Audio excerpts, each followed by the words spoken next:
లింగాకర్షక బుట్టలు pheromone traps అంటారు కదా, ఆల్రెడీ మనం ఫార్మర్స్కి ఇస్తున్నాం. అది ఎందుకు పెడుతున్నాం అంటే అందరూ ఇవ్వండి, రైనోసరస్ బీటిల్స్ అని మనకి కొమ్ము పురుగు అంటారు కదా, ఆయిల్ పామ్లో మొదటి 3 సంవత్సరాల్లో దానివల్ల మనకి ఎంతో కొంత డ్యామేజ్ అనేది జరుగుతుంది. సో 3వ సంవత్సరం తర్వాత నుంచి చెట్లు కొంచెం ఏపుగా పెరుగుతాయి కాబట్టి దాని ఉధృతి అనేది తగ్గుతుంది బాగా. అసలు ఎందుకు పెట్టుకోవాలి అంటే కనుక, అసలు ఏంటి లింగాకర్షక వలన అంటే కనుక, ప్రతి కీటకం దగ్గర కూడా మనకి ఒక రకమైనటువంటి వాసన వస్తుంది.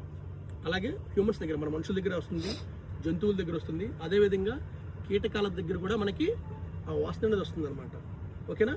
అదే స్మెల్ అంటే కొమ్ము పురుగు దగ్గర ఎటువంటి వాసన వస్తుందో అటువంటి వాసననే ఏం చేస్తారంటే కనుక ఆర్టిఫిషియల్గా ల్యాబ్స్లో తయారు చేసి దాన్ని ఏం చేస్తారంటే కనుక ఆ ఫెర్మోన్ ట్రాప్స్లో లూర్స్లో ఇంజెక్ట్ చేసి ఆ ట్యాబ్లెట్స్ని అక్కడ పెడతారనమాట. లూర్స్ అనే వాటిని పెడతారనమాట.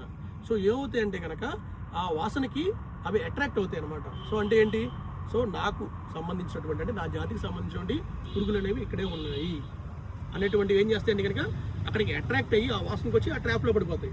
ఆ ట్రాప్లో మనం ఏం చేస్తాము, వచ్చిన ఆ కీటకాలు చనిపోవడానికి పురుగు మందులు వాటర్ కానీ లేకపోతే కళ్ళు బెల్లం కలిపినటువంటి నీళ్లు పోసి ఏం చేస్తామంటే కనుక కొంచెం పురుగుల మందులు యాడ్ చేస్తారన్నమాట. ఎందుకంటే పడిన ఆ పురుగు అనేది మళ్ళీ తిరిగి బయటికి రాకుండా అందులో చచ్చిపోయేలాగా. సో వాటిల్ని లింగాకర్షక బుట్టలు అంటారనమాట. వీటిల్ని పురుగు ఉధృతి ఎక్కువగా ఉన్నప్పుడు, అంటే మనం ఎక్కడో మొక్కలు చూసినప్పుడు దాంట్లో దగ్గరగా ఒక 10 మొక్కల మీద మనకి ఫ్రెష్ డ్యామేజ్, ఇందులో మీకు చెప్పాను చూసారా, మనకి ఆ 10 మొక్కల మీద పురుగు కనపడడం కానీ లేకపోతే వాటిని తిని ఊసేసినటువంటి పిప్పు జిగురుగా కనపడడం కానీ ఉంటే కనుక మీరు ఒక హెక్టార్కి 3 బుట్టలను మీరు రికమెండ్ చేయొచ్చు. అదే కనుక లేకుండా కనుక మీరు రికమెండ్ చేశారంటే కనుక ఆ లింగాకర్షక బుట్టల్ని వేరే తోటలో ఉన్నాయి, పక్కనే వేరే ఫీల్డ్స్లో ఉన్నాయి కూడా వచ్చి మన తోటలో ఆ ట్రాప్స్లో చిక్కుంటాయి అనమాట.